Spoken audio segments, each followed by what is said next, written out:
पुराने शहर के किनारे खड़ा वह परित्यक्त स्कूल वर्षों से बंद था, लेकिन उसके बारे में एक बात कभी बंद नहीं हुई। हर रात ठीक 12 बजे वहाँ अंतिम घंटी बजती थी। लोग कहते थे कि यह सिर्फ हवा की आवाज है, कुछ कहते थे कि टूटे हुए लोहे के ढांचे की खड़खड़ाहट, लेकिन जो भी उस आवाज के पीछे की सच्चाई जानने गया, वह कभी वापस नहीं आया। रवि, जो शहर में नया था और भूत प्रेत जैसी बातों पर विश्वास नहीं करता था, ने ठान लिया कि वह इस रहस्य को उजागर करेगा।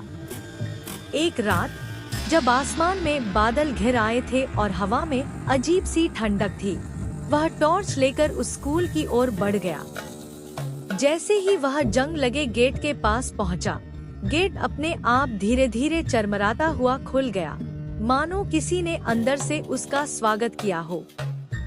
रवि के कदम एक पल के लिए रुके, लेकिन उसका जिज्ञासु मन उसे आगे खींचता रहा। अंदर घुसते ही उसे एक अजीब सी गंध महसूस हुई, पुराने कागजों, सड़े हुए लकड़ी और किसी अनजानी चीज की मिलीजुली गंध। दीवारों पर बच्चों की फीकी पेंटिंग्स थी, जिनकी आंखें मानो उसे घूर रही थी। जैसे जैसे वह आगे बढ़ता गया, उसे ऐसा महसूस होने लगा जैसे कोई उसके पीछे पीछे चल रहा हो, लेकिन पीछे मुड़कर देखने पर वहाँ कोई नहीं था। अचानक एक कक्षा का दरवाजा जोर से बंद हुआ और रवि का दिल जोर से धड़क उठा। उसने हिम्मत जुटाकर दरवाजा खोला तो अंदर टूटी बेंचों और धूल से भरी कॉपियों के अलावा कुछ नहीं था, लेकिन ब्लैक बोर्ड पर ताजा ताजा लिखा हुआ दिखा, क्यों आए हो? रवि के हाथ कांपने लगे। उसने खुद को समझाया कि यह किसी शरारती का काम होगा। तभी स्कूल की घड़ी ने 12 बजने का संकेत दिया और उसी के साथ वह भयावह घंटी गूंज उठी। वह आवाज इतनी तेज और डरावनी थी कि मानो दीवारें हिल रही हों। रवि ने बाहर भागने की कोशिश की, लेकिन उसे लगा जैसे गलियारे लंबा होते जा रहे हैं और दरवाजे गायब हो रहे हैं।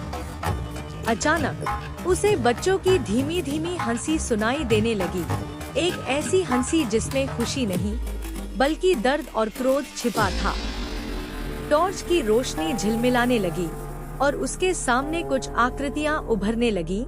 छोटे छोटे बच्चे, जिनके चेहरे धुंधले थे और आंखें काली, खाली गहराई जैसी। वे धीरे धीरे उसकी ओर बढ़ने लगे। रवि पीछे हटता गया, लेकिन उसके कदम जैसे जमीन से चिपक गए थे। तभी एक लड़की, जिसकी स्कूल ड्रेस फटी हुई थी और बाल बिखरे हुए थे, उसके बिल्कुल सामने आकर रुक गई। उसने धीरे से कहा, तुमने घंटी क्यों सुनी?